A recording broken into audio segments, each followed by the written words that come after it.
chat. The Psychetruth live chat. Every Wednesday at 2 p.m. Central Standard Time on your YouTube machine. Live chat, live chat, live chat, live chat. I'll answer your questions about whatever you want to talk about on the Psychetruth. Live chat, live chat, live chat, live chat. Live chat, live chat, live chat, live chat. The Psychetruth live chat, live chat, live chat, live chat, live chat, live chat. Ooh,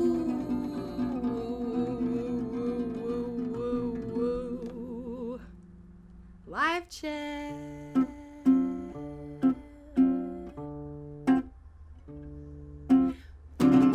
All right, you guys, thank you so much for being here. Hello and welcome.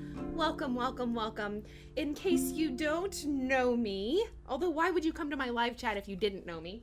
But in case you don't, my name is Corrina Rachel, and I am a certified holistic health coach. I've made hundreds of videos on this YouTube channel, Psychetruth, ranging from nutrition, weight loss, stress, ASMR, all of the wonderful topics that fall under the big umbrella of wellness. So my goal with this chat is to answer your questions. Really, anything is fair game. I do prefer health and fitness related questions, but whatever, anything is fair game. And I do want to let you guys know that this is a super chat, and that means that you can leave me a tip. If you've been following what's been going on YouTube, you know that basically all of the content creators here on YouTube are a little ill-affected by the recent advertiser boycott. Anyways, guys, I am more grateful than ever if you guys want to leave a tip, and I will reward your generosity by letting that question get bumped up to the top. So, without further ado, let me scroll down here, see what is going on. What's going on? All right, Brian Keith Counterman Jr. is here holding down the fort. Brian, thank you so much for coming. Issa Dev is my moderator, so don't upset the moderator. That is a good tip, just in life in general. Don't upset the moderator. All right, Reese Lawson, hello, thank you for coming. Lex Luthor, be careful. Don't piss that guy off. That's for darn sure. Pull out the kryptonite on you. Larry Banks, Salasabisi, I don't know if I said that right. Average Bosnian. Is this live now? So yes, I am live if you are watching me at this current moment. It's about 2:04 p.m. Central Time on May 10th. So if you're watching right now, I am live. This is a live chat. This is your opportunity to ask your health and fitness related questions. Larry Banks says, this is my first time here. I want to say happy Wednesday. Happy Wednesday to you too, Larry. Thank you so much. Oh, y'all are so sweet. Okay, here we go. Now I am seeing questions. So just a quick note, y'all, can of course leave questions in the comments, right, of the live chat. If you put some question marks at the beginning of your question, it makes it a lot easier for me to see them. And then once again, if you leave a tip, no matter what the amount, if you leave a tip, YouTube will actually bump your question up to the top. It's pretty much the only way to guarantee you get an answer. I always do my best to answer them all, but it's virtually impossible to really get to every single question. All right, Jesse Gilmeister. Jesse, thank you so much for coming. Thank you for your question. Jesse says, do you know anything about the MetaFast diet or the keto diet? So MetaFast, I am not familiar with. I would have to Google it.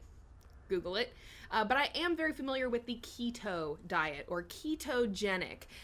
So a ketone is basically the interim between your stored fat cell, okay, the stored fat that we have all over our bodies, like little storage units of energy waiting to be used. A ketone is basically when one of those fat cells is getting transformed into energy. So a Ketogenic diet, or what's known as your body being in ketosis, in a stage of ketosis, means that your body is burning fat.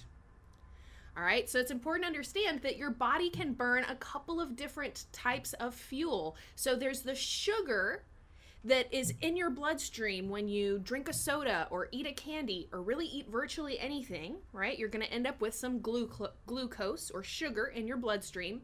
And that's going to be the kind of first line of energy that your body burns.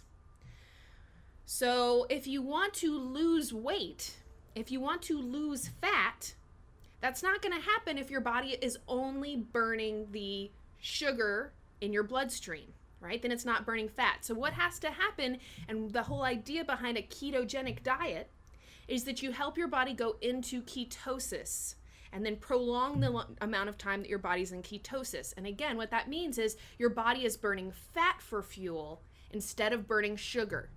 So the only way to get to that state is to have no sugar left in your bloodstream. So they estimate that when you exercise, it takes about 30 minutes of exercise just to burn through the sugar in your bloodstream and the glycogen, or the stored sugar.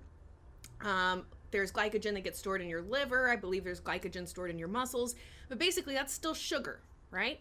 Once your body burns through all that sugar, then you get into ketosis. So they say it takes about 30 minutes of exercise to do that. So for those of you who want to lose weight, trying to burn fat, understand you got to exercise for at least 30 minutes and then you start going into the fat burning zone.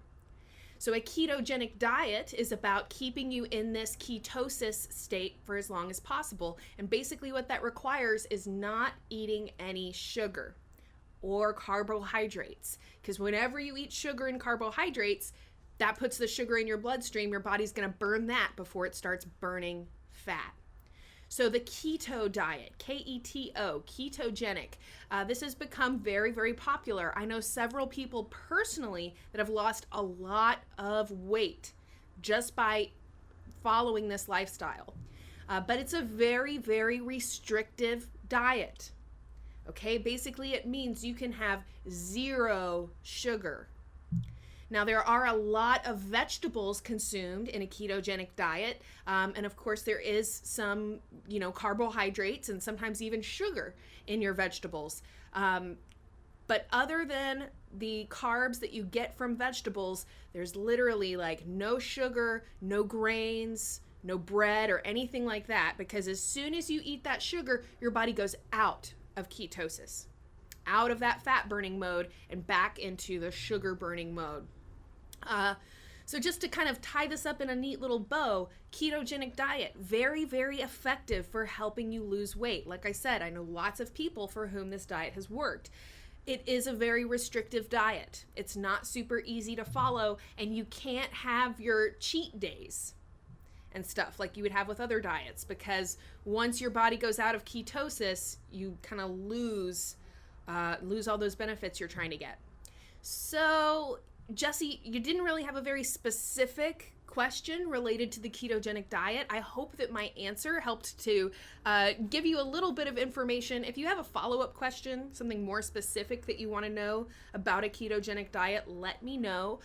It's on my list to do a video on the topic of that diet, because it's very, very effective, and if done correctly, can also help you have sustainable weight loss, which means that you won't gain the weight back immediately after going off of the diet. However, understand that, once you start reintegrating those carbohydrates, you will probably gain some of the weight back.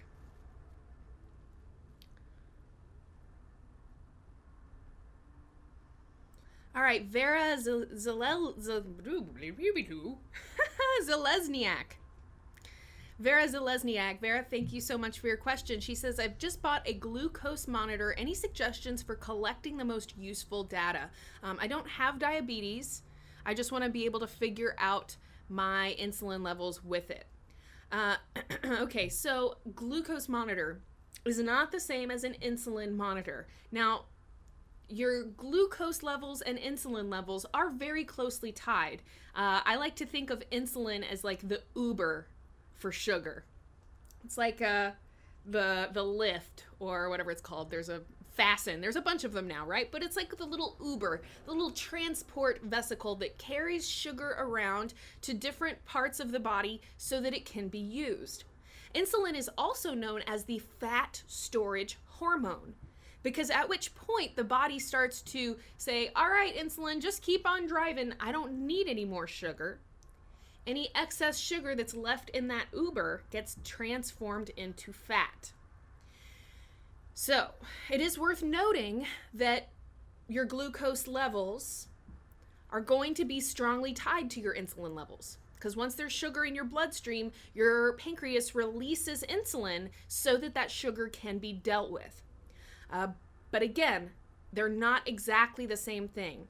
So I don't have personal experience with a glucose monitor. I assume that's just the general like prick of the finger monitor where you can actually look at your blood sugar levels, look at your blood glucose levels. So she says, I don't have diabetes. I just want to figure out my insulin levels with it. So it's a little bit difficult to know what you're getting at. Let me just give you a couple bottom lines on glucose and insulin. Now, but the reason that a glucose monitor is not the same as an insulin monitor is that there's something called basically insulin sensitivity, you could think. So at a certain point that you have elevated blood sugar levels for a prolonged period of time, your body is producing so much insulin, it's like the boy who called wolf, right? Eventually your body's like, oh, it's insulin, big whoop, and it stops responding. So now you have what's called insulin resistance.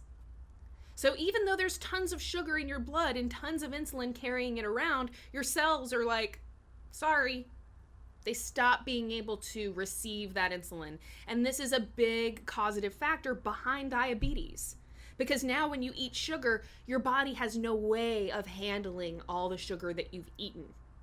The little Ubers are no longer helpful in transporting and taking care of that sugar. So, so monitoring your blood glucose is going to give you a lot of information. If you constantly have elevated blood sugar levels, even long after you've eaten, so right after you eat, you're going to have really high blood sugar levels, you just ate. But if you're resting blood glucose or resting blood sugar, that means about a couple hours after you've eaten. If it's still high, that's a good indicator that you have insulin resistance. Your body has not been able to handle the sugar that you ate a few hours before. Remember that refined carbohydrates, like white bread, white pasta, tortillas, that enriched white flour, or it'll just say enriched flour on the ingredient label, that is the big, big bad guy. And it basically is just like sugar when it hits your bloodstream. So be wary of that. Vera, again, if you have a little bit more specific question you can ask, that would be really helpful. But definitely is a better idea to be aware of your blood glucose before you get diabetes, because it's much easier to prevent diabetes from happening than to resolve it once you go over the limit, so to speak, and actually receive a diagnosis of being diabetic.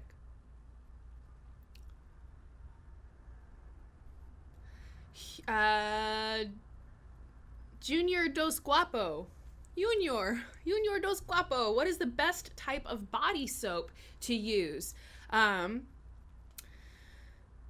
There's a lot of different soaps out there.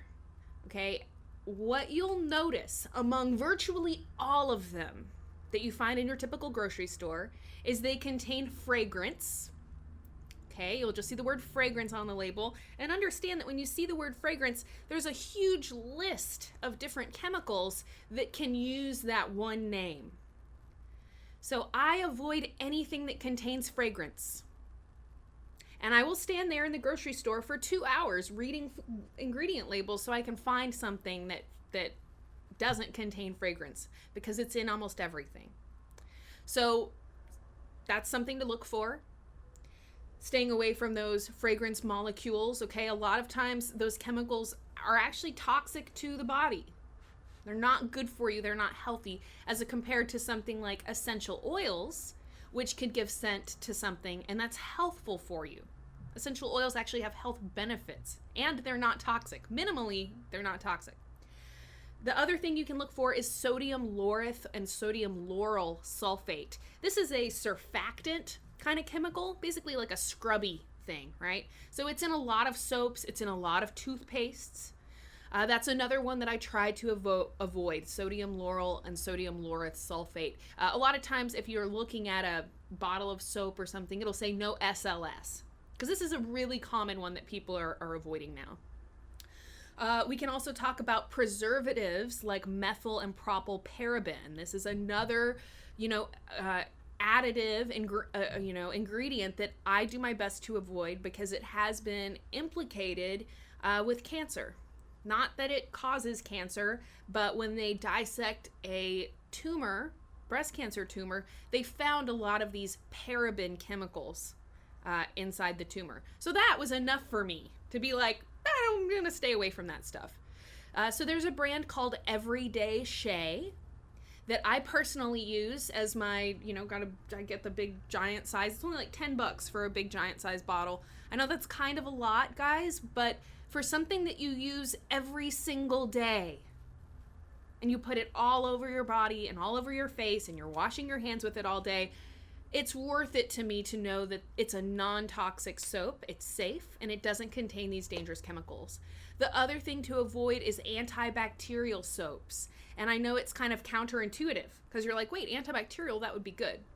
But the antibacterial chemicals they use in antibacterial soaps, one of them is called triclosan, or triclosan, I don't know, however you want to pronounce it. But triclosan is a broad spectrum antibacterial, and what it does is it goes into the bacteria that it finds, and it disables, like, the cell wall or something like that. Basically, it destroys all bacteria indiscriminately. That means that the good bacteria on your skin, in your digestive tract, right? We have all of these microbes, typically called good bacteria. They perform a very, very important function. Any kind of broad spectrum antibiotic that you take when you're sick, or antibacterial soaps, are going to kill your good bacteria, and that's another thing you don't want to do. Again, they're called good bacteria because they perform a very important function, a very important role. So again, just opting for more natural brands. Either order one online or go to like a health food store. We have a grocery store in Austin called Sprouts that's just filled with a bunch of really good healthy soaps. So again, the one I use is Everyday Shea. There's a brand that I've shown multiple times on both channels. Actually, there's several that are really great. Nature's Shea Butter. I think it's natureshea.com. But anyways, their soaps are freaking amazing. I love them. But the bottom line is that once you are, basically among your natural brand soaps, you're going to find there's a lot of different selection. There's a lot of different choices. If you just get out of the mainstream grocery store aisle, there are a lot of different options out there that are going to, prevent you from exposing yourself to these toxic or antibacterial chemicals, especially with something like soap that you use all the time. It's so exposed to your skin. I feel like it is worth it to, spend a little extra money having something, healthy and natural that I can use on my skin. Really quick answer to this question. S. Summers, what hair products do you use? Your hair looks so great. Thank you so much. I am excited that I'm actually having a pretty good hair day today. Yes, it's going pretty nice. So I use one product on my hair. It's called Desert Essence Tea Tree Oil Conditioner. And then I'll just use like whatever shampoo. Actually, the Everyday Shea shampoo is what I usually use. But then I use the tea tree oil conditioner, like as my normal conditioner. But then after I rinse my hair out and get out of the shower, I use it like a leave-in conditioner and I scrunch it up into my hair. I don't think that that would work for someone with thinner hair. You know, like leaving your conditioner in is probably not gonna work for everyone. But for my crazy, thick, unruly hair, I find that using the Desert Essence Tea Tree Oil Conditioner as a leave-in is like the best thing I've found so far. So I did want to answer that and let you know, because I know you curly girls out there like me, we have searched, we have looked, and when you don't have something good to use in your hair, it's so frustrating. Okay, Aurora Whispers, one of my fellow ASM artists. Aurora, thank you so much for coming to my live chat. Aurora says, I've been struggling so much with binging on sugary foods. What can I eat to stem my sugar cravings in the evening, although I don't like fruit? She says, I don't like the texture. She doesn't mind the flavor, but she doesn't like the texture. So the first thing I would say is to consider turning your fruit into a different texture. You know, have you ever considered making smoothies? You know, get out your blender. The cool thing about smoothies is that you can create something that's really tasty and delicious that isn't really horrible for you. So a couple little basic tricks for you. When you're eating sugar, when you're satisfying your sweet tooth. Now, fruit really is the best way to satisfy your sweet tooth, but even if you're having something else, you can still use this trick. When you consume something sweet with something that is a source of fiber or a source of healthy fats, you decrease what's called the glycemic load, or basically how much it elevates your blood sugar levels. So for instance, if you were eating chocolate chips or pieces of chocolate, if you were to have a handful of nuts along with the chocolate, eating that healthy fat and fiber along with the sugar makes it less horrible for you.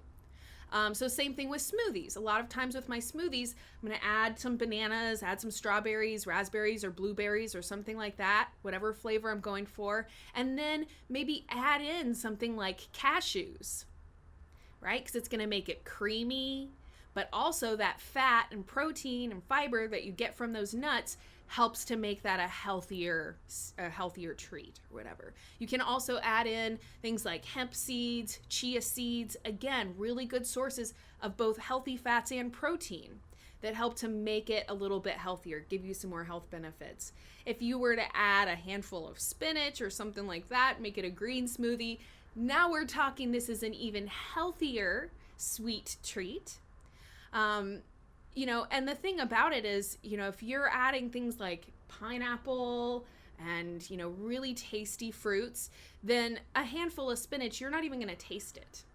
Your smoothie will be green, don't get me wrong, but, you know, you can still make it taste really good. And a lot of times you won't even taste the green stuff that you put in there, unless you put in a lot, of course.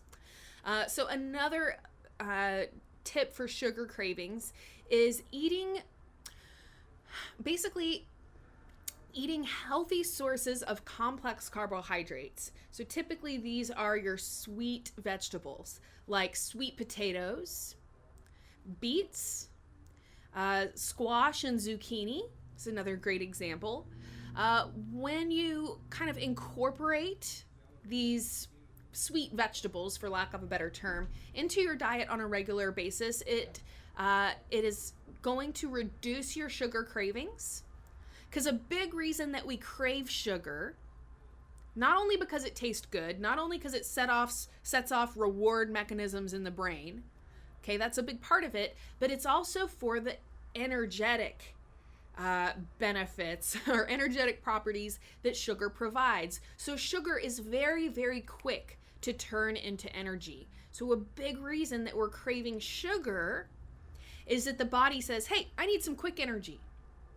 I've used the analogy before of a drug addict or something, right? So basically the body's in a situation where it can burn sugar for fuel, It's very fast, it's very easy, or it can burn fat for fuel. And most of us have tons of stored up fuel, aka fat, stored all over our bodies. But when your body is in this situation, like, I could, just tell my person to eat some sugar and I'll get some instant energy quick. Or I could do a little bit more work and just burn the fat for fuel. Thinking of your body like a drug addict, your body's like, well, of course I'm going to take the easier way out. I'm just going to tell my person to crave sugar. Hey, eat some sugar, eat some candy. And what that's going to do is immediately give you all this glucose in your bloodstream. Your body can use that for energy, but typically you're eating more sugar than your body can burn at any given moment. So then what happens? All that sugar you just ate now gets turned into fat. And as long as you're eating sugar and feeding the sugar addict, your body's going to keep craving it. Your body's like, why am I going to do more work to burn fat when I could just make my person eat sugar and I get it like this? So eating those complex carbohydrates, beets, sweet potatoes, just having those carrots are another good one, right? Having these things in your diet on a regular basis is just kind of giving your body a steady stream of energy. So now you kind of take out the component that your body is wanting that sugar for fuel because your body already has those carbohydrates coming in. Other good ideas for sugar cravings are cinnamon. Cinnamon is awesome because it's literally known to help stabilize your blood sugar levels, okay, which is a big component of sugar cravings. When your blood sugar level drops too low, boom, sugar craving hits. So if you can help your blood sugar levels regulate, you're going to reduce sugar cravings because your blood sugar level will not scoop so low. Your body can keep it regular. Your body can get back into that efficient fat burning mode so that your body's not just constantly craving sugar every time it wants energy. So cinnamon. Okay, cinnamon's awesome, helps balance your blood sugars. Also, it's known to kind of satisfy a sugar craving, even if you consume it without something sweet.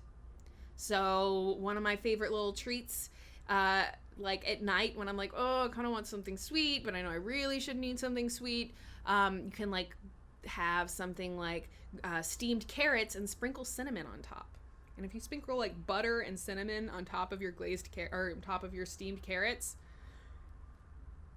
that would be like a much, much, much healthier option than eating candy or eating soda or something like that. Sugar, such a complex topic. Guys, if y'all want me to keep talking about it, let me know. I am going to go ahead and keep scrolling down through the comments. I just want to take a quick moment to remind you that this is a super chat. So what that means is that you can leave your tips. Guys, I am so, so grateful for anything you can give me. 50 cents, $1, whatever. Things are getting really, really bad on YouTube right now, and we do not want to have to cut our chat or cut our videos or whatever. So please, please, please consider leaving a tip. If you leave a tip with your question, YouTube will bump it up to the top, and you basically get a guaranteed answer, and I will answer that question as the next question. So please, please, please leave a tip, guys. It would be so, so appreciated. We are so, so grateful. Also on a side note, while I'm doing little bits of announcements, we have tons more videos on our Amazon and our new subscription service, Psychetruth Plus. So basically on the YouTube channel, we can only post like 3 videos a week. Because of the subscription service, it actually hurts our channel, hurts our views to post more videos per day or per week. So on YouTube, we post 3 videos a week. On Psychetruth Plus and Amazon, we're posting 10 to 20. And these are not just old YouTube videos getting recycled. They are new videos. So anyways, if you have Amazon Prime, it's free if you just put in Psychetruth or click on any of the links. We've been linking them in the descriptions of the videos. You can check them out and watch without ads. What could be better than that? Okay, so here we go. Mountain Mama. Does apple cider vinegar actually help with weight loss? The answer is yes, and let me explain why. There's actually several reasons why. Apple cider vinegar is very, very clarifying for your liver. One of the biggest problems with an inability to lose weight is what's called a sluggish liver. Basically, if you think of your liver like an air filter, what happens, after you haven't changed your air filter for a certain amount of time? It just starts to slow down, right? Things can't get through it as quickly or as efficiently.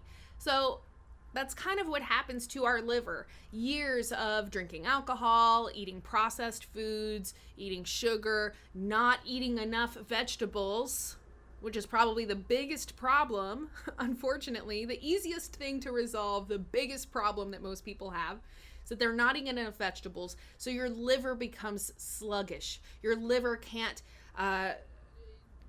function as efficiently or as quickly as it's supposed to. So just like a sewage system, pardon my analogy, it gets backed up.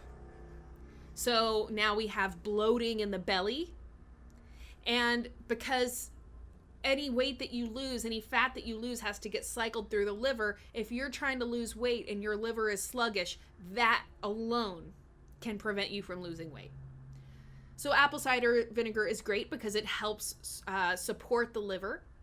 So one reason there. Second reason, apple cider vinegar, it's acidic, right? Contains, I believe it's acetic acid, right? So the interior of your digestive tract is a very, very acidic environment, right? And it's very, very important that your stomach and your digestive tract in general is very, very acidic.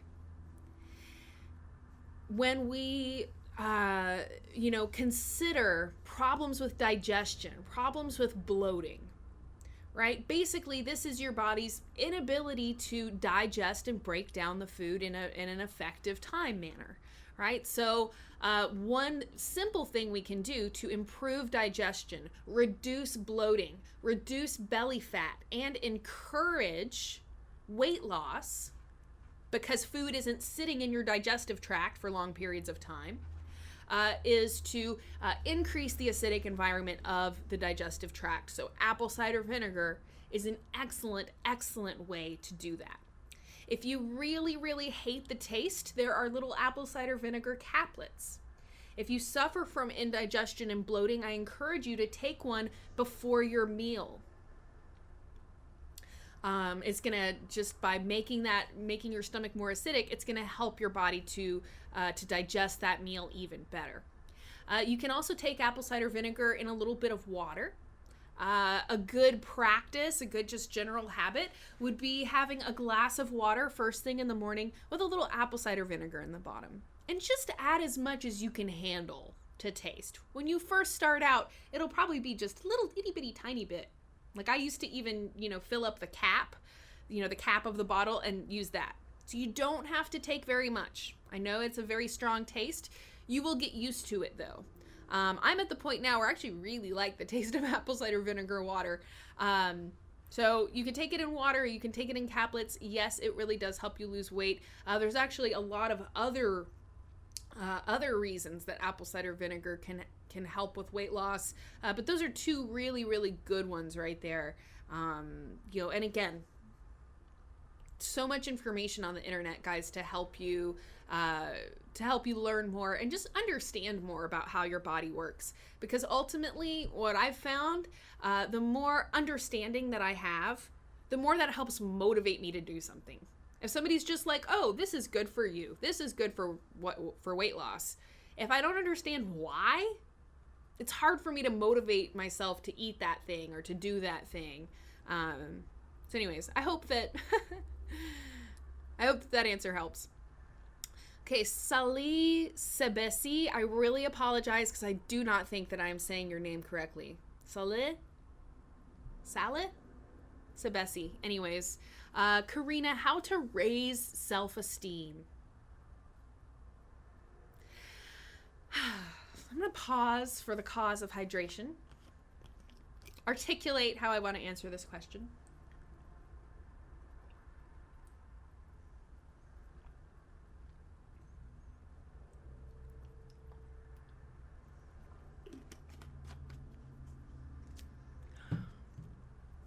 Alrighty. Self-esteem. First thing, just right out the gate that I want to say is that, we've all heard that saying a million times. I can't remember exactly how it goes, but, I'm rubber and you're glue, and everything you say to me bounces off of me and sticks to you. I don't think I said it right, but you know that saying that I'm talking about. So the first thing I want to say is just understanding that when other people are judgmental towards us, are critical of us, they say things to demean us or to try and make ourselves not feel so good about ourselves. I mean, I think the biggest threat to our self-esteem largely comes from how other people treat us. That's not always true, but that's a big part of it, right? And I just want to, to kind of tell you that, I'm right there with you. And I can't tell you how many times I've gotten a mean comment, or someone tells me that my nose is crooked, or someone's like, why would I take weight loss advice from you? I mean, I've gotten a lot of mean comments on YouTube, and I've had to face this issue. I mean, head on. Like, how do you deal with people being mean? How do you deal with people being critical and rude? Because we're always going to experience that from someone, somewhere.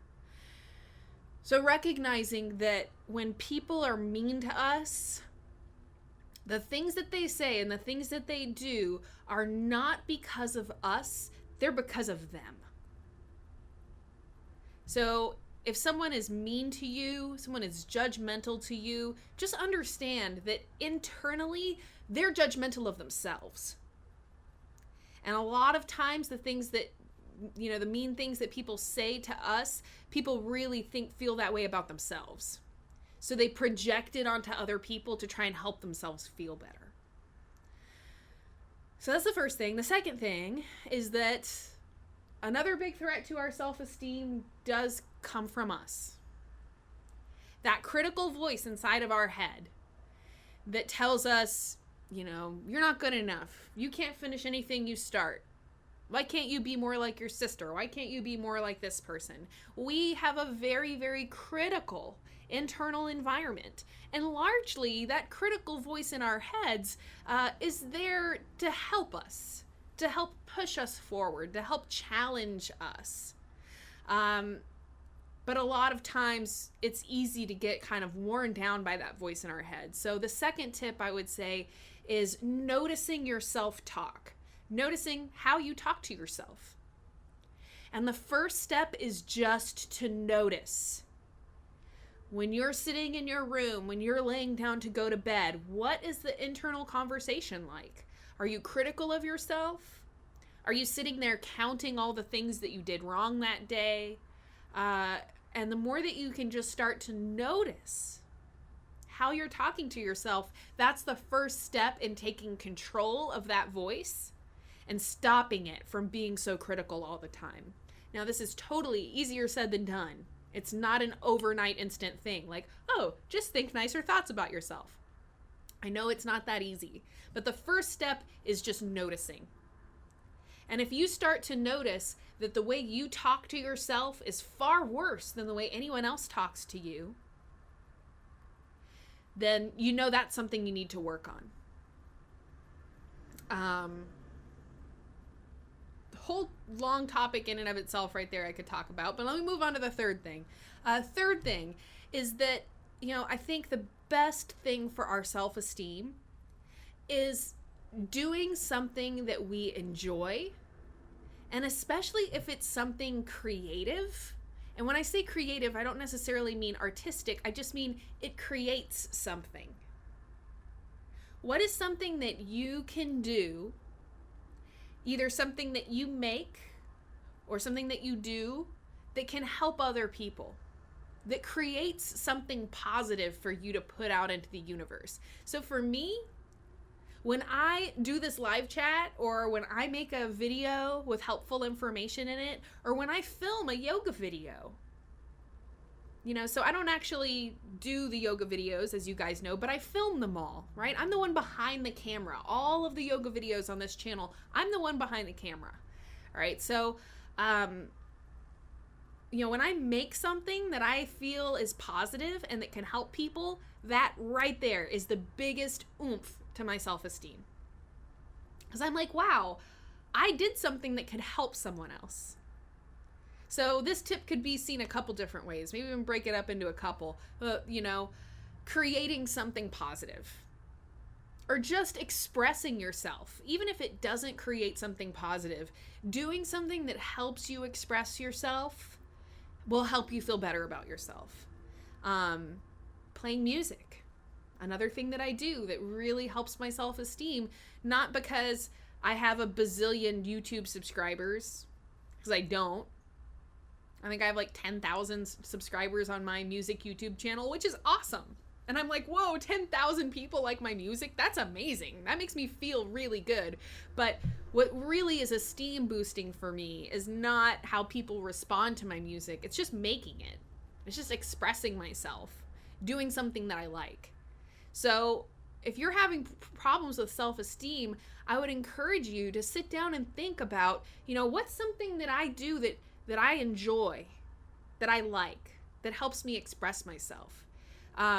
If you're one of these people that's like, I'm not artistic, that's so many people, understand that you get so much benefit, not related to, how good is the painting that you can paint, but just from coloring or drawing or, coloring in a coloring book, making something, arts and crafts, just expressing ourselves is the main part of the value that we get. So so that could even come back to the second tip, which is noticing your self-talk. Noticing how you talk to yourself. Oh, I'm not artistic enough to draw. I don't have any talent. Don't say that to yourself. You got to stop, catch yourself saying that. Why do I tell myself I have no talent? Why do I tell myself I have no artistic ability? Because the bottom line is that, in this world, it's not about always comparing ourselves to people. And if we always only compared ourselves to people, we would be miserable all the time. There would only be 5% of the world who's happy. Maybe even less. What's the number of people out there that there isn't somebody who's quote unquote better than them at something? So don't compare yourself to people. Don't strive to be the best at something. Do something because you enjoy it. And understand that there's so much value that comes just from you creating or just from you expressing yourself. And you don't have to assign judgment to everything you create. You don't have to assign judgment to everything that you do. And the last thing that I will say on this question about self-esteem, help someone else. Help someone else. The best that I ever feel about myself is when somebody says, Corrina, thank you so much for these videos.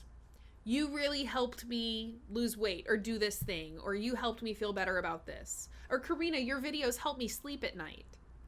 When I feel like I've helped another person, that is the biggest self-esteem booster for me. So be creative. What can you do to help someone? Maybe it's volunteering your time somewhere. Maybe there's a person that you know or someone who lives in your apartment complex that could really be helped just by you spending some time with them or helping them carry their groceries up the stairs. I mean, you name it. But little wrap up is everything that other people say to you that's mean, remember that they hate themselves more than they hate you. If somebody's going to be mean to another person, it's because they hate themselves. And all those things they're saying to you, they really feel about themselves. So try to not, I know it's easy, again, easier said than done, but try to not let it affect you. Check out your self-talk. Notice how you're talking to yourself. Notice if you're always hard on yourself. and work to change that. Do something creative. Do something expressive and artistic or fun or whatever. Anything that's fun and creative. Or help other people. And hopefully between those four little ideas there, something is helpful to you. Scrolling for questions here.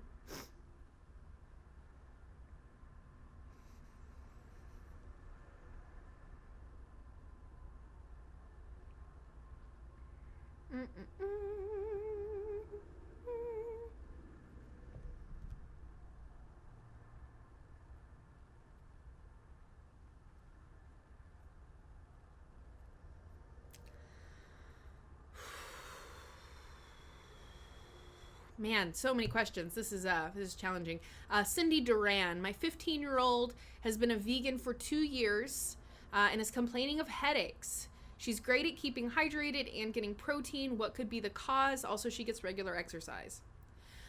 Man, headaches, one of the most complex and difficult things to get to the bottom of, but there is always a cause, especially if you suddenly are having more headaches than you've ever had before. If you're having headaches more frequent than, I think they say, like once a month is like the absolute maximum. If you're having headaches more than once a month, something is going on. So if this is something that happened, you know, after her becoming a vegan, probably one of the first things that I would try is changing back her diet. 15 years old, we are in such a growth and developmental stage. Right? The body is doing so much building. You know, it's building itself for what's going to be the rest of its life. Right? So many of those developmental stages that occur during our teen years, you know, we don't ever go through a growth and developmental stage like that again.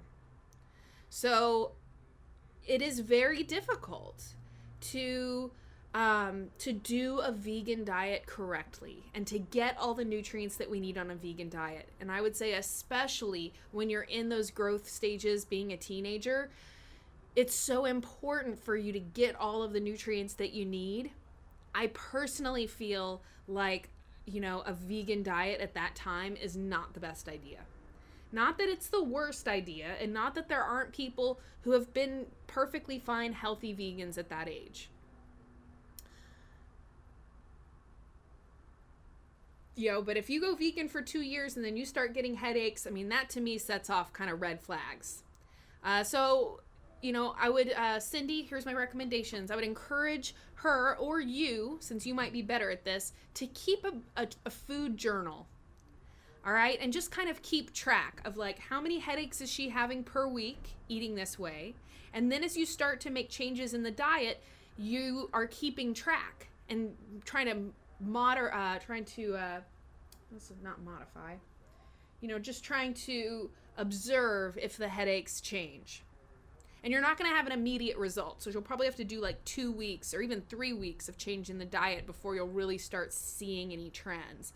You know, but maybe have her start integrating a different food, you know, and just see if it makes a difference.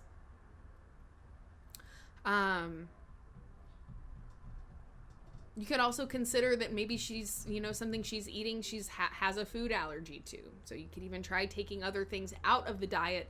But again, for such an already restricted diet like veganism, adding things in is probably, you know, something you could try. If you have the financial means, take her to a doctor of functional medicine. And they can actually do a full blood workup on her, and they'll be able to see, is she deficient in B vitamins? Is she deficient in this or that? And that's going to be able to answer a lot of questions.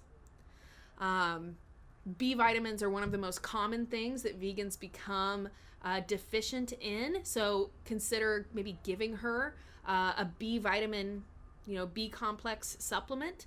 Also, there's something called nutritional yeast, which is an excellent source of B vitamins, and it kind of has a tangy taste. So a lot of the like fake vegan cheeses or like vegan mac and cheese will use nutritional yeast because it has that cool flavor. So a lot of people sprinkle it on popcorn. consider adding that to her diet and maybe see. It'd be great if it was something as simple as a B vitamin deficiency. That'd be like a really easy thing to resolve. I definitely think that her diet could be at the root, but there's no guarantee. Again, that's why the food journal is helpful, because if you start making changes in the diet, but the headache trend doesn't change, you need to go and look at something else. How is her sleep? How much time does she spend looking at computer screens and looking at TV screens or a cell phone? These devices emit radiation. So the more time that we're spending in front of these devices, I feel is,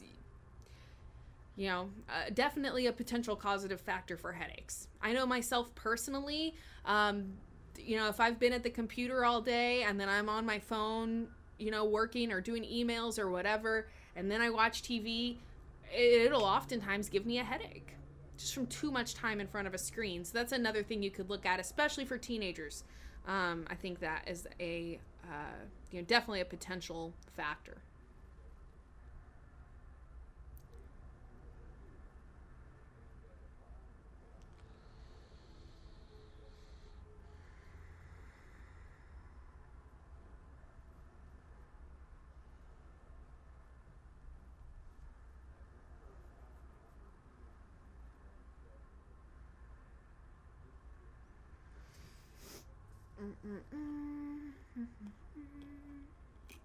What foods can help fight anxiety and depression? This question comes from Miveril. I spend too much time trying to pronounce y'all's names. I apologize. Okay, celery. Interestingly enough, I cannot remember the exact name of the I don't know, I think it's a vitamin or something. But there is a component in celery that is known to reduce stress and anxiety levels. Very cool little note there.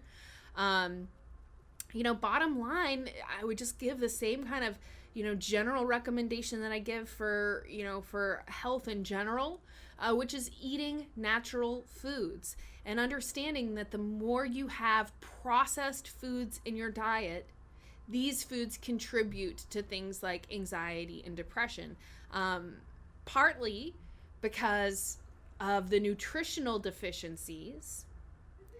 So a big reason that we might have low energy or a depressed mood or anxiety or something like that is a straight up nutritional deficiency. You're not getting enough vitamin D, or you're not getting enough B vitamins.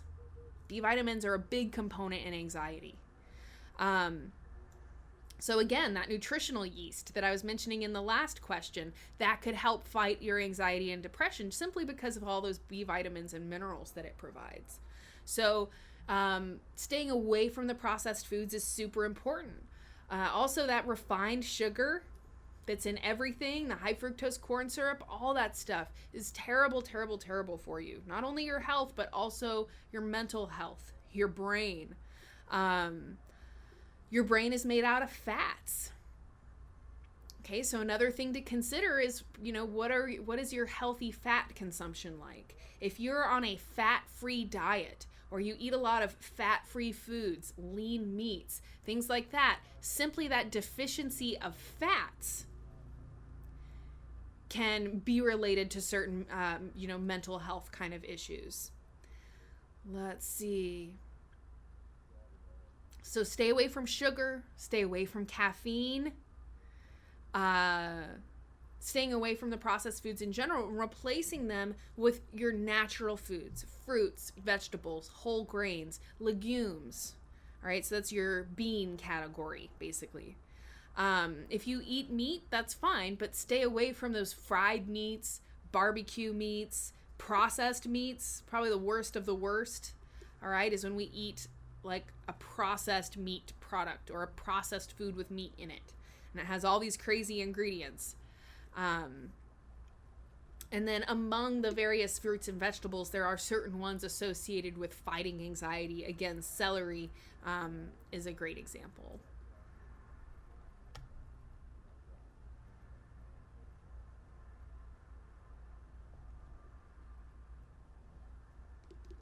Heather McNichol.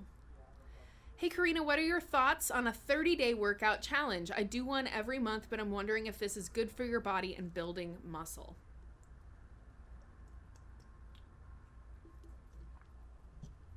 Okay.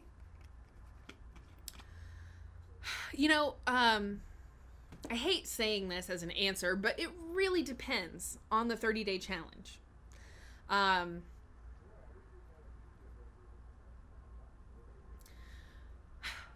Couple things that I think are worth saying. First is that you have to understand that working out is stressful on the body.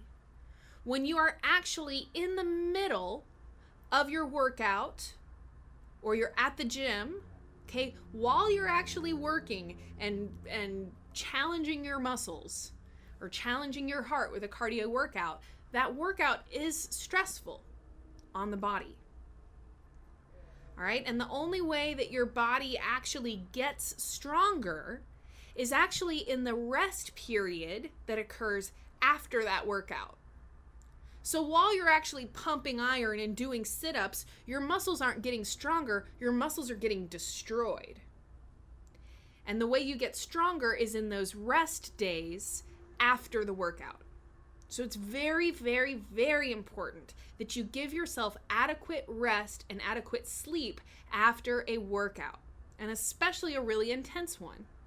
You know, in the world of, fitness trainers and fitness models, they'll split their workouts up so that they have like leg day, arm day, arm day, or whatever, right? So that you give those muscle groups a chance to relax and a chance to recover, because it's the recovery time that makes you stronger. The problem with a lot of the 30-day challenges out there is that they are trying to cram in a whole bunch of workouts, a whole bunch of stuff into a 30-day period, and a lot of times the rest, is not accounted for. So we're actually in the midst right now of filming a 30-day challenge with Danny Nicole, one of our fitness presenters, and she's actually incorporating rest days and trying to really, keep that in mind, that you got to let your muscles recover in order to have results. But again, a lot of the 30-day challenges out there don't do that because they're trying to give you a huge amount of weight loss in a short amount of time. So, Heather, again, you need to be careful with what kind of 30-day challenges you do, and especially if you're doing them back to back. How much stress are you putting on your body? And are you giving your body adequate time to recover after each workout and after you get done with a 30-day program? If you're doing a program that incorporates the consideration of those rest and repair days, that's probably okay. If you're doing things like a 30-day yoga challenge, I would say that's probably a safer thing to do, because the whole point of yoga is that they're giving you a balance of poses. They're helping you work both your strength and flexibility. Whereas if we talked about something like P90X, I know that's 90 days, but that's a super duper intense fitness regimen that doesn't incorporate those rest days, and that really doesn't answer things like dealing with your flexibility and your mobility. It's really just about, burning fat, burning fuel, burning calories. And in my opinion, a program like that is putting too much stress on your body to be helpful. So even though you may actually lose weight while you're doing it, you're really, really likely to gain the weight back when you stop. Just to close out this answer, things your body loves are consistency. So being consistent is really, really good. If you go really, really hard, really, really strong for a certain amount of time and then you just stop and you stop working out altogether, your body's going to gain all that weight back. So staying consistent is very important. But at the same time, giving yourself enough rest is equally important. So actually getting sleep. Actually, the primary time that your body actually burns fat for fuel is while you're sleeping. While you're awake, your body has a bazillion other things that it's doing. But if you're working out, then actually when you go to sleep that night after your workout, that is when your body will actually go into ketosis and start burning fat for fuel. So getting enough sleep is super, super, super important. And again, giving your body the rest and recovery that it needs. So depending on the 30-day challenge you're doing, if it's too challenging and too stressful, you're probably not doing yourself any favors by doing them back to back. But if you're doing a 30-day challenge that, like I said, like a yoga challenge, something that's really trying to be conscientious of giving you the rest and repair and giving you the stretching and flexibility that you need, then maybe that's an okay thing to do. But at the same time, if you're just going month after month after month after month and then you burn out and you stop, a lot of the weight that you lost while you were doing all those challenges, unfortunately, will probably come back. I have acid reflux. What should I do? Larry Banks. Larry, thank you so much for your question. So I'm actually really glad that you asked this because it kind of dovetails with a topic I was talking about a few questions ago, and that's apple cider vinegar. Okay, so let's talk for a second again about your gut. And remember, like I said earlier, your gut is a very, very acidic environment. This is what helps you digest your food. This is what helps your body to neutralize any microbes that might have been on the food. Have you ever noticed that, with a dog, as an example, a dog can eat just about anything. And typically they tend to be okay. Every once in a while your dog might get sick if it eats something really bad. But as a general rule of thumb, your dog can eat dirt. Right? Your dog can eat raw meat. Not like you go to the butcher and you get a raw meat, but there's actually raw dog food and stuff that they sell. Right? And it's because the environment inside of a dog's stomach is even more acidic than ours. Bottom line is, you need a very acidic environment in your gut.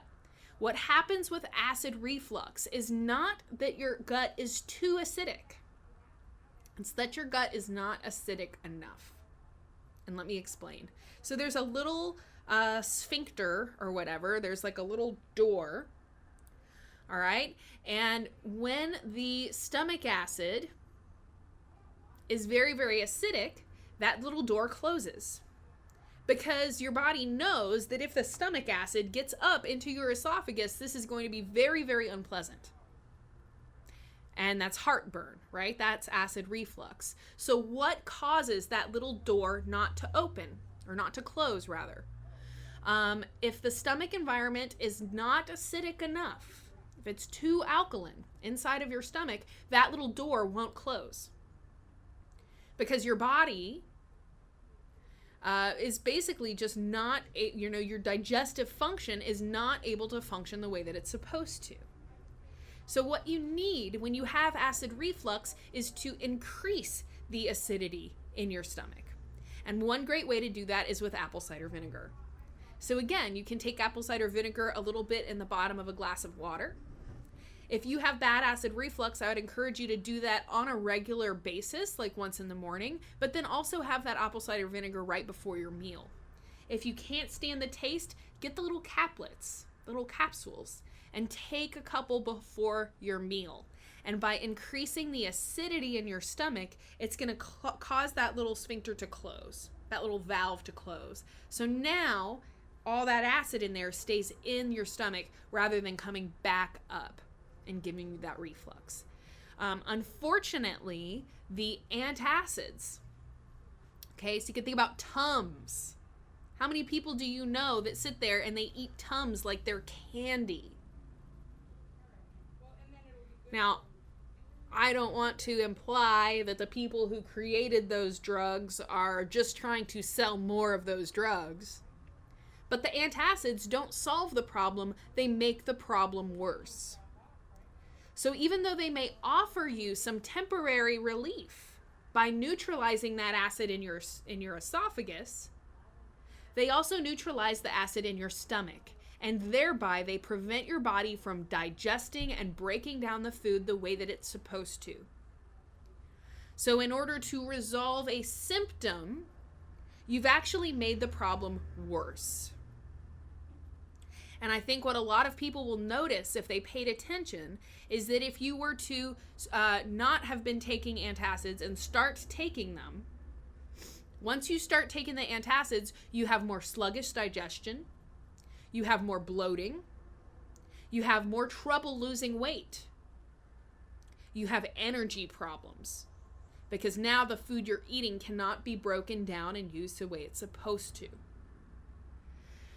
So the solution, again, is not to take an antacid, it's to take something that's going to make your stomach acid more acidic, like apple cider vinegar.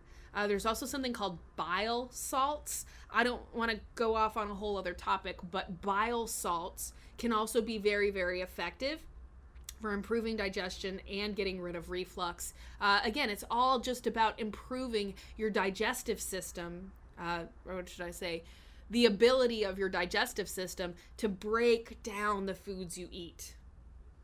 The more that foods go into your digestive tract and cannot be broken down, causes a lot of discomfort, a lot of problems, a lot of health issues. So stay away from the Tums, stay away from the Prilosec. All of those antacid drugs are not doing you any favors. All right, guys, so there are a bunch of questions in here. I do want to remind you guys that if you really want an answer, especially now that there are so many questions in here, leave a tip with your question. There's a little S underneath the comment box. It is supposed to be a dollar sign, but it just looks like an S. Anyways, if you click on that, that is the super chat button that will allow you to leave a tip with your question. And again, when you leave a tip with your question, it bumps it up to the top of my feed. Gabby the Gamer, can you suggest treatments for vertigo and migraine headaches? I had never gotten migraines in my life until I started drinking coffee. I'm not saying that coffee causes migraines, but I know that the girl who got me started drinking coffee had a huge migraine problem, and she still does, and she's still a big coffee drinker. I definitely notice that when I have had too much coffee, when I'm drinking too much coffee, it seems to give me a migraine. I don't think that's the only cause.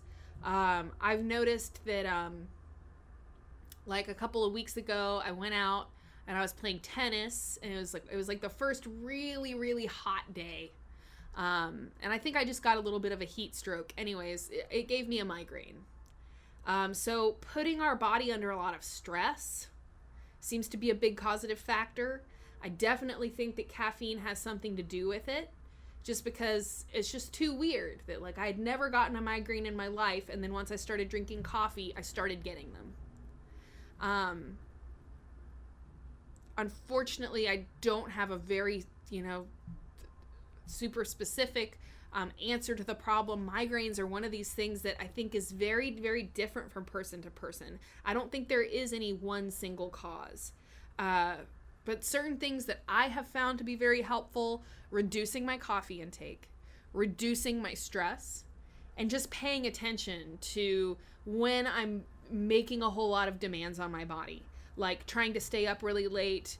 I went on a road trip once and drove for a long period of time and drank lots of coffee, and then as soon as I got back to town, I had a migraine headache. And I just felt like, yeah, you know what? I pushed myself too hard. I pushed my body too hard. And then, the body reacts in this really, really unfortunate way. But this is something I've been seeing a lot of people ask about. I kind of want to do a whole video on the topic of migraines. Also worth noting before I move on to the next question is that there can be structural issues in our spine, in our neck, that can literally cause migraines.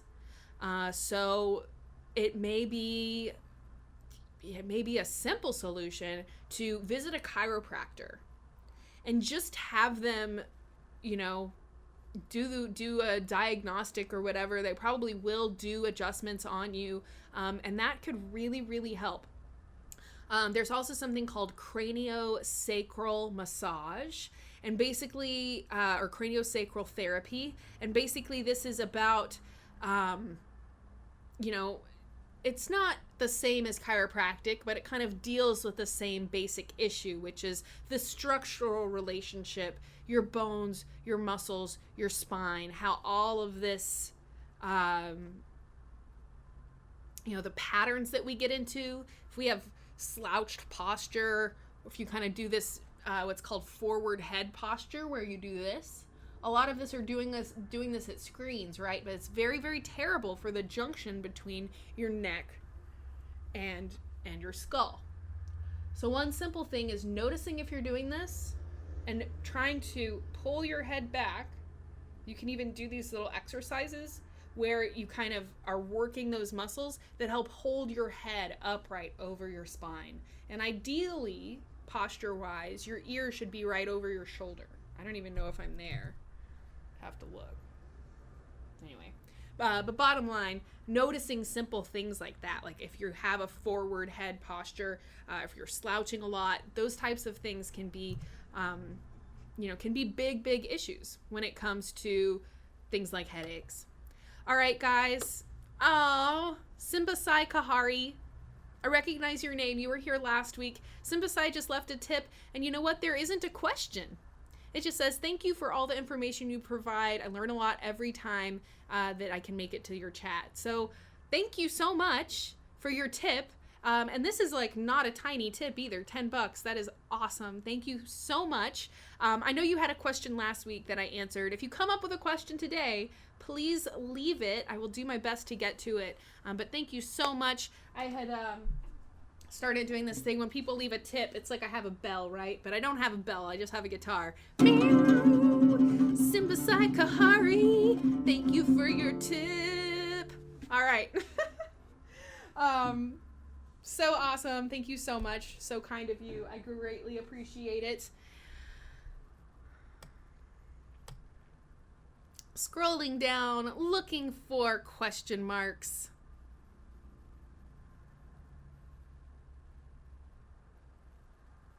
Quartzy, what's your opinion on carbonated water? I'm drinking it right now. So there's a lot of sparkling water beverages out there. Bottom line is that carbonated water, way better for you than sodas by like a million, right? This is definitely a far healthier option than drinking a typical soda. But you do need to know that it's not as healthy for you as just drinking plain water. Okay? The water your body needs to be hydrated, just regular, plain water, ideally from a water filter, but not carbonated. Now there are some like sparkling mineral waters like Topo Chico. That would be a better bet than a carbonated beverage like LaCroix is the one that I know of. But again, there's a lot of them. Also worth noting that carbonated water can cause increased blood pressure. A lot of us, we wouldn't think about that, right? You wouldn't think like, wait a second, how would that work? I don't want to get into the science behind it, but if you have elevated blood pressure and you drink carbonated water, I would encourage you to stop. Especially if you drink a lot of carbonated water. Understand that you need to drink regular water too. So maybe it becomes something that you just do on special occasions or you just do a couple times a week, but don't let it substitute for water. You're not going to be doing yourself any favors.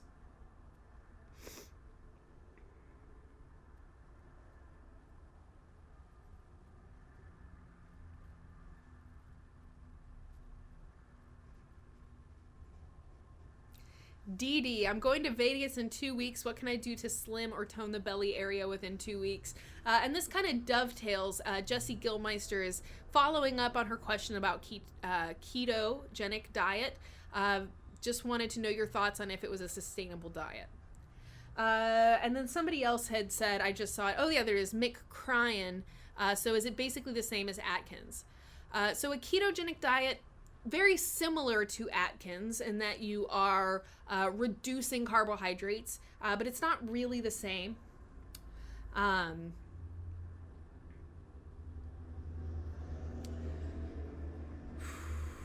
Is it sustainable? I think it would be really, really hard to eat that way for a prolonged period of time. Like eventually you're gonna get sick of not having any carbs and not having any sugar. I do think that it's sustainable to kind of try to eat that way. Reducing sugar, reducing carbs, primarily eating vegetables and healthy sources of fat and protein. And it would be a very effective way to lose weight quickly. So going off the sugar, going off of the carbs, and especially the refined carbs and processed foods. DD, if you want to lose a lot of weight quickly, you're only going to be on vacation for a little while, consider doing a juice fast, where you just drink green juice and don't eat solid food for, a couple days right before you go on your trip.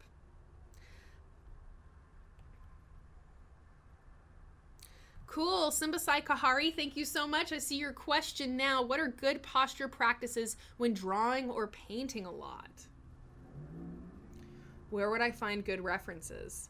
Man, I feel really bad because I actually don't know where you would find good references on that. But I feel like if you searched for that question, you would find some information about that.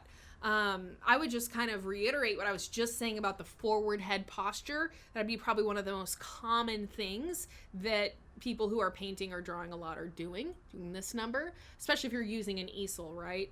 So just paying attention to things like trying to keep your head centered over your neck, over your shoulders. And you can even feel the difference of how much harder it is to hold your head out farther. Whereas when you pull it back, it takes all this tension out of your neck. And suddenly it's easy. It doesn't take a lot of strength for me to hold my head up. Also noticing your slouching and things like that.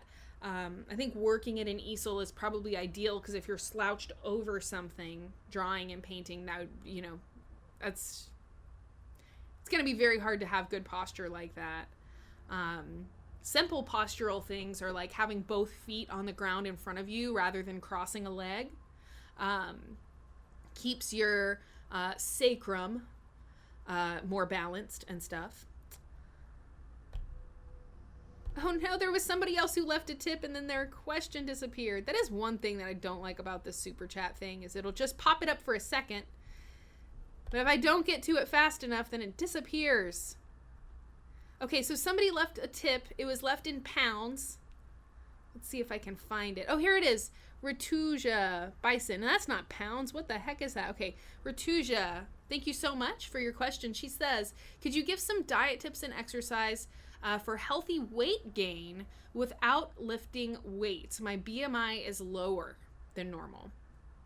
Man, so I get this question a lot about healthy weight gain.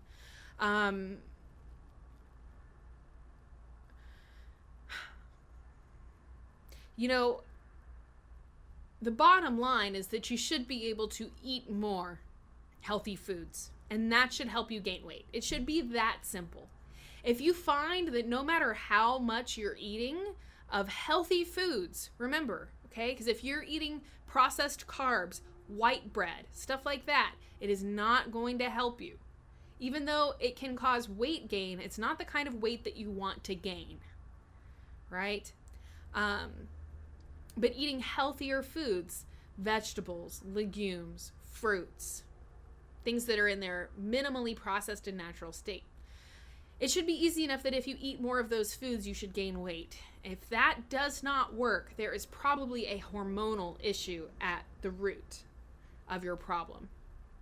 Typically, when we see people with very, very low BMIs, no matter how much they eat, they can't put on weight. There is a hormonal issue going on, and you need to consider, what are you doing or not doing that could be causing that problem. So if you're taking some kind of hormone, such as birth control or any kind of hormonal supplement, that would be something to consider. And just starting to try and notice, well, is there something that I did before this problem started? Is this a problem that you've always had? If it's something that you've always had, then maybe there's an underlying hormonal issue that needs to be addressed. Maybe it's not something caused by your diet or caused by your lifestyle. But then also know that there are lots of things which are called endocrine disruptors, things that are known to disrupt hormonal balance. Soy is a big one. The BPA in plastics is another good example. So you can just start asking questions like, do you do a lot of drinking out of plastic water bottles? If you eat out of Ziploc, those little plastic Ziploc containers, don't microwave your food in them because those plastics will leach into your food. The thing about endocrine disruptors is that it's rarely just one that causes your endocrine or hormone system to come out of balance. It's really just one thing. It's probably a lot of different factors all coming together. But if you can start noticing and start making changes, and again, I really suggest keeping a journal or a diary so you can kind of notice. Took soy out of my diet for 2 weeks, appearing to gain weight. Well, that would be a really easy way to notice that maybe just soy consumption was throwing off your hormones enough to prevent you from having the ideal weight, whether it's higher or lower than what they consider normal on the BMI chart, the body mass index chart.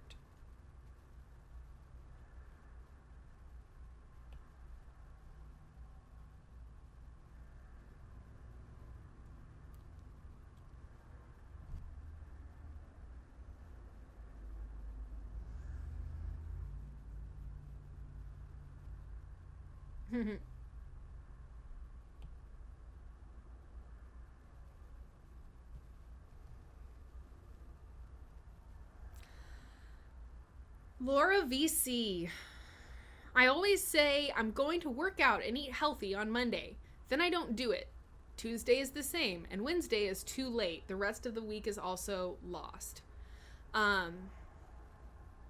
So yeah, I think that this touches on a really common problem that a lot of people experience, right? Which comes to, motivation, which comes to getting past the negative self-talk, right? So your negative self-talk in this situation is thinking that Wednesday is too late.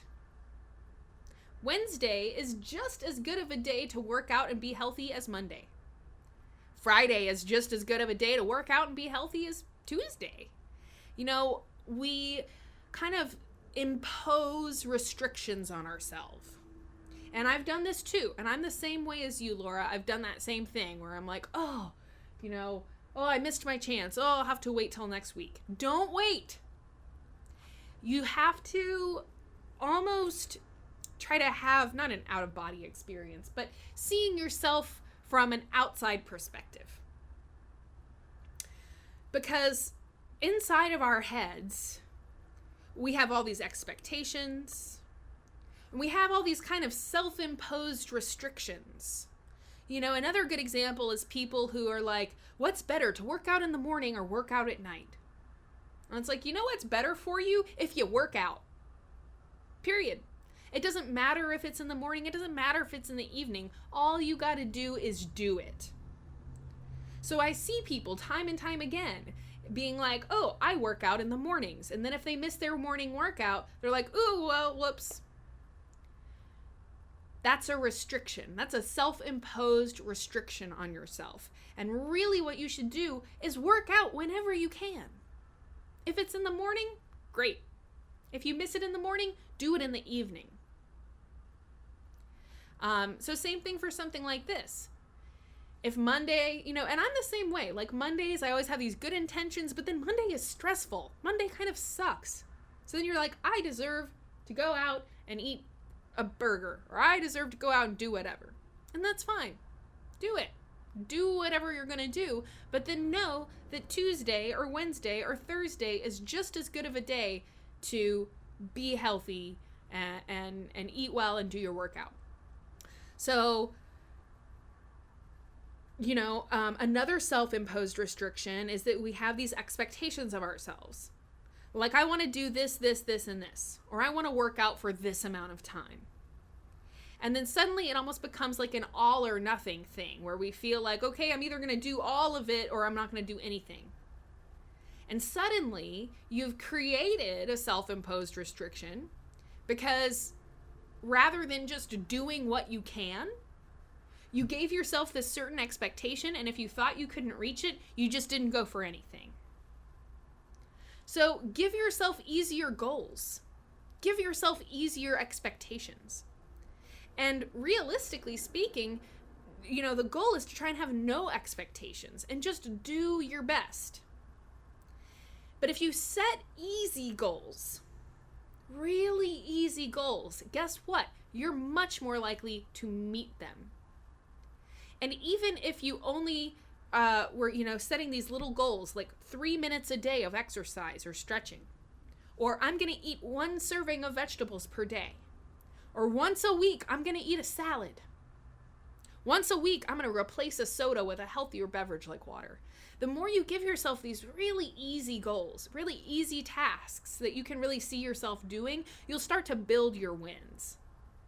And then suddenly, once you've succeeded at this little goal and that little goal and whatever, and you've built up your motivation, and you've built up your feeling proud of yourself for succeeding at those things, it's going to get easier to reach your goals rather than feeling overwhelmed by them or feeling like, oh, well, if I wasn't able to work out for an hour, then there's no point in working out at all. That's just not true. Just do your best and know that every little thing that you do makes a huge difference. Makes a huge difference for your body. Gary roams. Gary roams.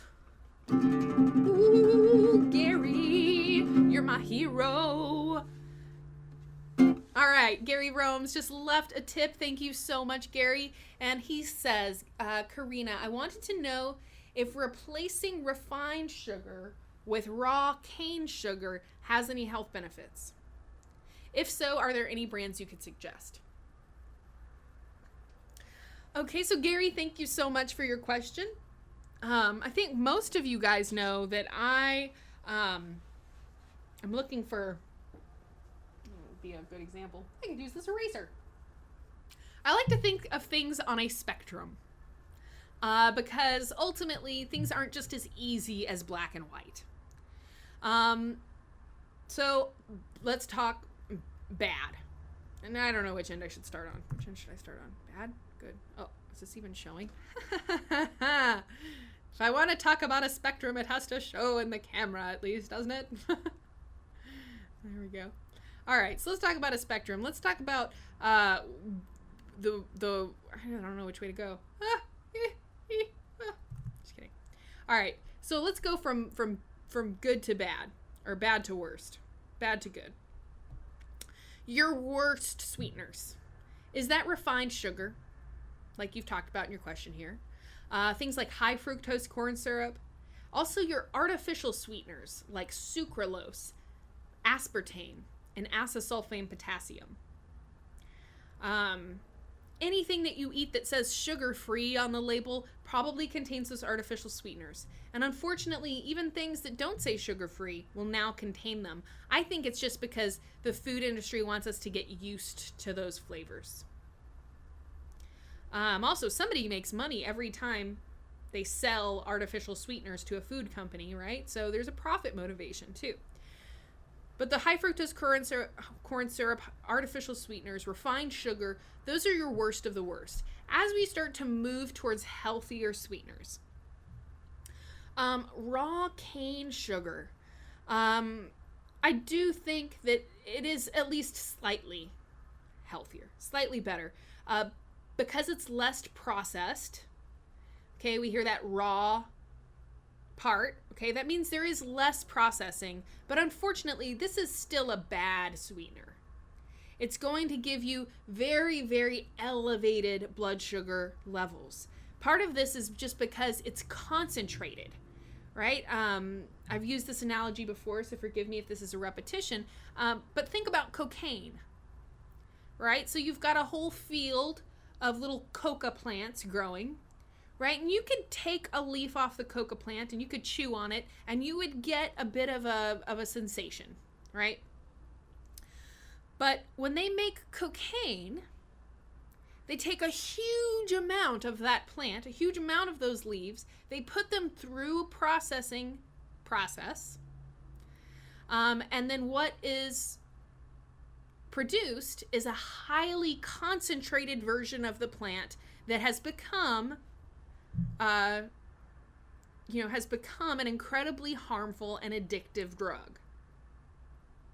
So it's the same thing with sugar. So anytime you have a pure sugar product, it's a refined version of a plant. You've taken the sugar out of a plant and concentrated it down, and this is the same way that they make cocaine. And anytime you concentrate one certain component of something and you miss out on all the other components of the plant and have it in a concentrated form, it's bad for you. It causes way too high of a blood sugar spike your body can't handle. So let's keep talking about, okay, all right, Corrina, so you just bashed my healthier version. What should I eat then? Well, let's keep moving along this cycle. If you were to have an organic cane sugar, well, at least now you know that it's not genetically modified. Another big problem with the typical sugars over here is that corn, that they make high fructose corn syrup out of, and the sugar beets that they make regular sugar out of, are among the commonly GMO or genetically modified foods. GMO is a whole other question. If somebody wants to ask it, you can. But basically, they've found all kinds of health issues associated with consuming GMOs. So if you were to have organic cane sugar, at least you know that it's not genetically modified. At least it's a little better. There's also things like agave nectar, coconut sugar. At least now we're getting into an area where typically those are going to be healthier sweeteners, but they are still processed. So to really get over onto this side of what I would call healthy sweeteners, these are things that are minimally processed and they're closest to natural state. Examples would be maple syrup, honey, right? So you get that when you eat maple syrup or honey, that's a whole food in its natural state. It hasn't been refined and processed like all of those other sweeteners have. You do need to read the back of the label and make sure that what you're getting is like 100% honey or 100% maple syrup. There's also dates, which can be very, very effective sweeteners as well.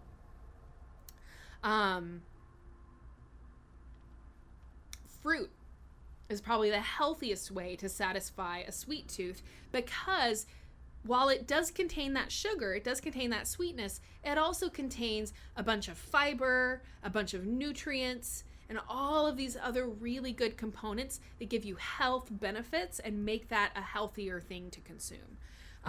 So I hope that helps. I know the issue of sweeteners is really, really difficult. There's a lot of sweeteners out there now. There's a lot of different products, a lot of different brands. I'm trying to remember. I do have a bag of coconut sugar that I use occasionally when I'm making coffee. I'm trying to think of the brand. I can see it in my mind, but I can't remember the name. If you go to iherb.com, looks like iherb, right? iherb.com, they have tons of really great natural sweeteners, really good brands on that website that I really like. Or just go to a kind of natural grocery store. We have Sprouts here that I really like. Of course, there's also Whole Foods and there's Central Market. I feel like those places are way too expensive. But those are also options where you could find some probably pretty healthy sweeteners.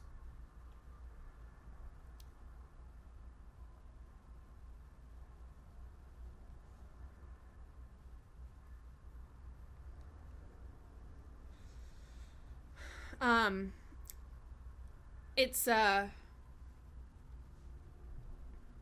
kind of bumping my comments so fast now I can't really see them. There is a question.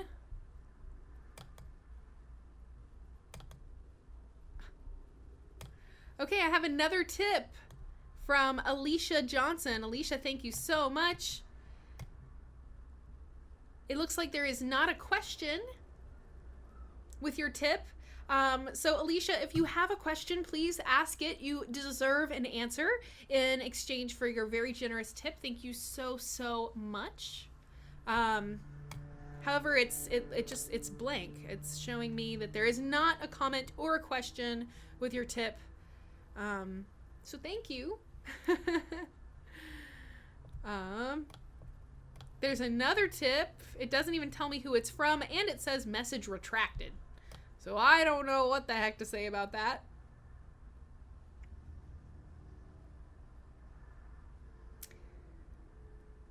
What's the best way to get middle splits? Just keep at it. Keep stretching. Every day, come back, do your stretches. Your muscles will get more and more flexible every time you come back. Unfortunately, there's not really a quick way to reach one of those flexibility challenges. Depending on your body and depending on, you know, your physical fitness level and how much flexibility work you've done, it could take somebody a couple weeks, it could take somebody a couple months. But every person is different, but just keep at it. You will get more flexible. That's what stretching does, period. Nobody could do stretches every day and not get more flexible. So just keep at it, be consistent. Don't push yourself too hard because you can hurt yourself if you're trying to push yourself or drop yourself into your splits before you're ready. We have several center splits videos on this channel that will show you a bunch of different stretches and exercises you can do to help you get there.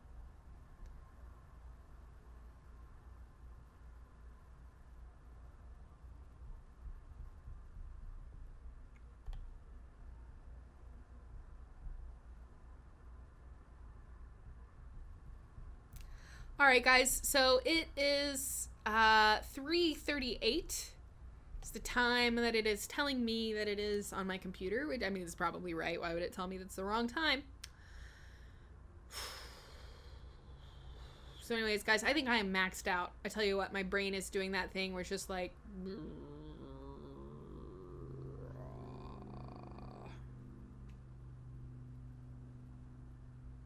Anyways, yeah, I'm gonna go ahead and wrap this live chat up. I have a large stack of items waiting for me at my desk, and I'm going to be publishing the next of our prenatal yoga series by Ricky Jones. That's gonna be the video publishing here in just a moment. Very excited to share that with you guys. I wanna thank you all so much for coming. I'm super duper excited to share this information with you, and I really hope that you found it helpful. I assume that y'all do, or else you probably wouldn't stay in the live chat this long. Anyways, guys, so I'm here every week. Please remember to check us out on Amazon. We also have a subscription service called Psychetruth Plus. This is awesome because we have hundreds of workouts that are not posted yet on YouTube. It'll take us forever to post them on YouTube because we post like 3 videos a week on the YouTube channel. We're posting 10 to 20 videos a week on Amazon and Psychetruth Plus. Cool thing about Psychetruth Plus is you get to watch without ads. And it's so cool you can stream to any device. If you have Amazon Prime, you get to watch all of those videos for free that are up on Amazon. So you can find us there. Yes, so Psychetruth Plus, Amazon Prime, check us out. There's links in the descriptions of our videos. We actually have an update video coming out soon that will give you those links as well. So please check us out there. If you do go to Amazon, leave us a review. I can't tell you how much it helps us, and it doesn't cost you a penny to leave a review on our Amazon Prime videos. Last question here comes from Alicia Johnson. She left a tip with her question, so I wanted to make sure that she gets an answer here before I close. Alicia says, what is good for GERD? Gastroesophageal, what does it stand for? I can't even remember. What advice would you suggest? So again, digestive tract issues, you need to increase the acidity in your stomach. So you can do that by taking apple cider vinegar. You can do it with little capsules, taking them before your meals. It's going to help you digest that food better. It should help with those digestive tract issues. She says, I also have Asperger's, anxiety, and depression. I would, another component that I didn't mention yet is that I think it's 80% of our hormones are actually produced in our gut, in the digestive tract. So it's something that not a lot of people associate, but your digestive tract health and your mental health are actually very, very intertwined. So there's a really good chance that once you can resolve the GERD, once you can resolve the digestive tract issue, that a lot of those kind of, anxiety type issues can resolve, can be or at least markedly improved and relieved. Not antibiotics, probiotics. Another really good way to support your digestive system is something called probiotics. So the same way that antibiotics kill bacteria, probiotics feed the good bacteria in your digestive tract. And again, there's a lot of different microbes, bacteria in your gut. There's also tons of them on your skin, but they perform a very, very important function. All right, so from an immune system perspective, also from a digestive perspective, the good bacteria in your gut are very, very important for making sure that your digestive tract can work the way it's supposed to. So you can take probiotics to help replenish the good bacteria in your digestive stream. What you want to look for in your probiotic is something with multiple strains. And ideally, like what's called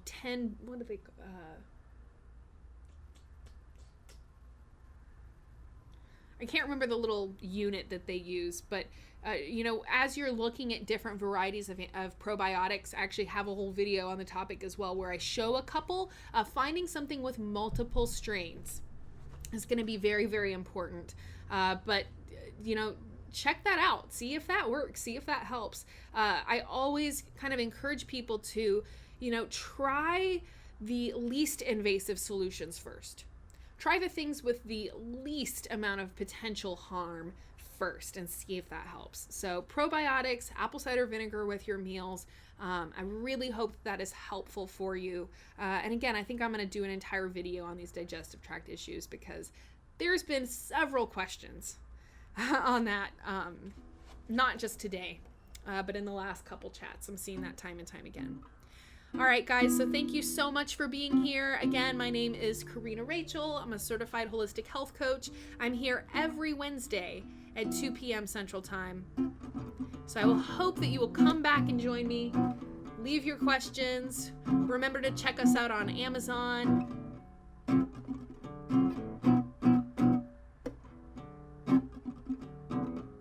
It's time for live chat.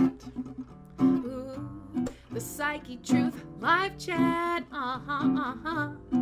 Every Wednesday at 2 p.m. Central Standard Time on your YouTube machine. Live chat, live chat, live chat, live chat. Psychetruth live chat, live chat, live chat, live chat. The Psychetruth live chat.